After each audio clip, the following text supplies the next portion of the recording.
Nianze. Bwana, ni ripoti za kutokea hapa uwanja wa Benjamin Mkapa. Bwigane TV tumeshatia timu hapa kwa ajili ya kukujuza kile ambacho kinaendelea hii leo, ikiwa ni siku ya dabi ya Kariakoo. Wanasema kwamba dabi hii haina kipengele, labda kipengele uje nacho wewe mtani.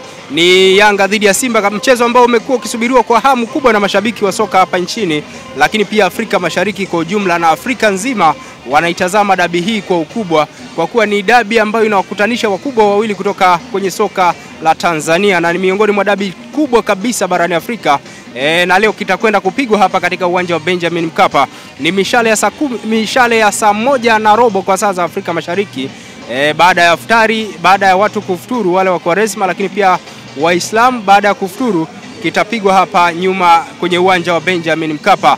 Lakini dabi hii imekuwa na mambo mengi sana nje ya uwanja kabla ya mchezo wenyewe kupigwa, ambapo hapo jana Simba Sports Club walikuja hapa katika uwanja wa Benjamin Mkapa, lakini isivyo bahati wakazuiliwa kuingia uwanjani, na nia yao ama dhamira yao ilikuwa ni kwenda kufanya mazoezi ya mwisho kabla ya kuivaa Yanga katika mchezo ambao utapigwa hii leo. Na baada ya sakata hilo wamekaa hapa nje ya uwanja kwa muda mrefu kidogo, almost masaa mawili, lakini baada ya hapo wakaondoka bila kufanya maandalizi yao ya mwisho kuelekea dabi hii. Lakini jambo ambalo pia limewashtua wengi ni taarifa rasmi kutokea kwenye ukurasa wa klabu ya Simba ambao walitoa mishale ya saa 7 kama na dakika 50 hivi usiku. Ilikuwa ni taarifa kuhusiana na kwamba wao baada ya kuzuiliwa kufanya mazoezi yao ya mwisho hapa, basi hawatoshiriki mchezo huo hapo hii leo, na hivyo mpaka hivi sasa bado kuna sintofahamu kuelekea katika mchezo huo.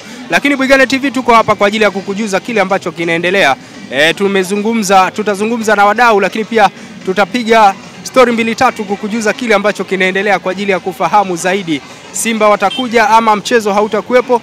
Mamlaka zinasema kwamba mchezo uko pale pale, na Young Africans tayari wameshaposti kwenye ukurasa wao kwamba leo ni siku ya mchezo, wakiandika match day, na hivyo tunasubiria kuona itakuwaje hapo baadaye. Hii ni Bwigane TV, endelea kutufuatilia kwa ajili ya kupata updates mbalimbali za kimichezo.